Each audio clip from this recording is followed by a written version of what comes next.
我现在的位置是位于雅加达西部的一家 3D 动画工作室。那这里的创始人之一 Andrés Soria 曾经参与多部好莱坞知名影视的动画制作，包括钢铁侠和变形金刚等。那接下来让我们一起来听听他的故事。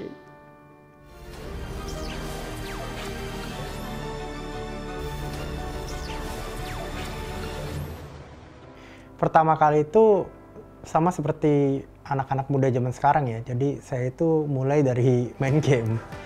Ya, sampai sekarang aja juga masih suka main game gitu.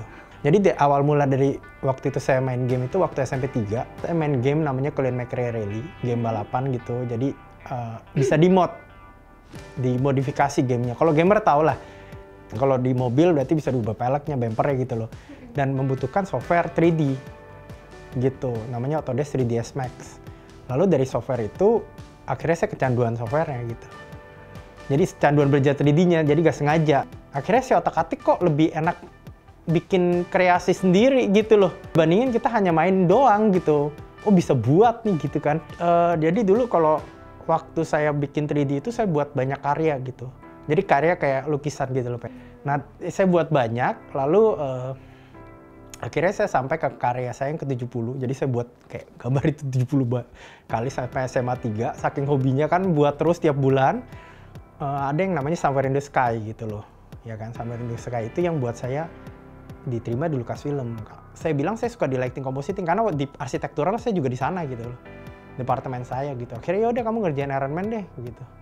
Ya akhirnya udah Iron Man 1, 2 karena kan ternyata saya bisa gitu loh ngerjain Iron Man, ternyata saya bisa di departemen itu.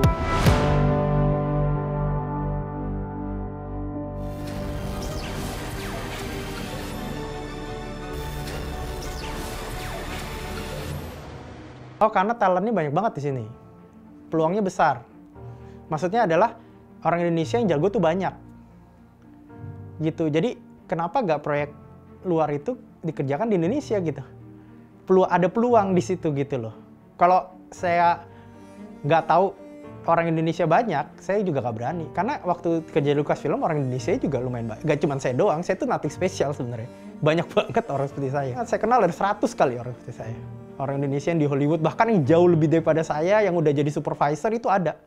Jadi maksudnya dia ngepalain satu tim, ya, terus ngomelin orang-orang bule gitu ya.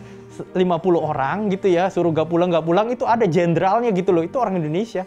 Saya lihat di situ loh, ini berarti orang Indonesia mampu gitu, kenapa gak buka aja di sini gitu loh, kita terima proyek luar, jadi lebih banyak orang Indonesia yang menikmati proyek-proyek luar negeri gitu, gak cuman kesana terus ngerjain gitu loh, kita bawa ke sini, kita bisa mendatangkan devisa gitu kan. Kayak kalau talent seperti ini kan di Papua aja orang lahir bisa jago gambar gitu loh.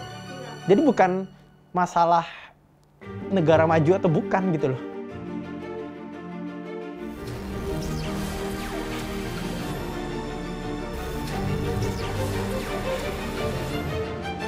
Kemajuannya sih luar biasa banget ya, maksudnya sekarang ini kemarin saya baru dapat data dari AINAKI, itu Asosiasi Animasi Indonesia, itu studio animasi di Indonesia ya, di Indonesia bukan Jakarta ya, itu ada 100 lebih gitu. Teman yang kapasitasnya di atas 100 itu cuman ya 5 sampai 10 lah gitu. Yang kapasitasnya di atas 100 itu nggak sebanyak itu gitu loh. Tapi ya 90% lebih itu studio kecil gitu loh, startup gitu ya. Jadi beda banget sama yang 10 tahun yang lalu ya. Kenapa? Karena itu sekali lagi proyeknya tuh banyak dari luar negeri gitu. Luber ke sini, cuman walaupun orang kita banyak yang jago, cuman kurang banyak gitu. Ngerti gak maksudnya? Butuhnya tuh walaupun kita ada ribuan orang nih, dan kebanyakan yang jago-jago ini kan keluar negeri. Ya kan, yang hebat-hebat ini kan akhirnya keluar negeri. Jadinya makanya kita jadi kekurangan orang, makanya kenapa kita buka ESDA.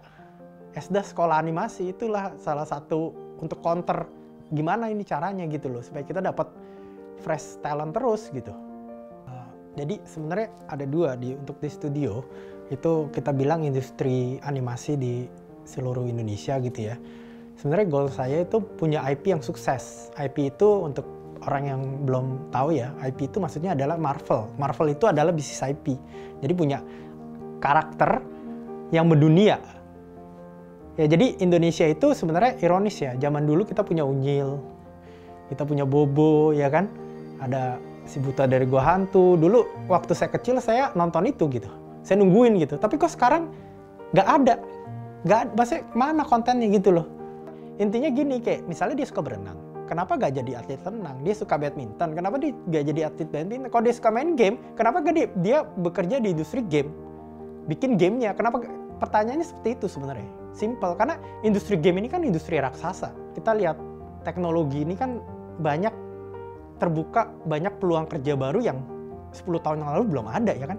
20 tahun yang lalu belum ada, ya kan? Kayak sosial media marketing. Coba 20 tahun yang lalu apa itu? Ya kan?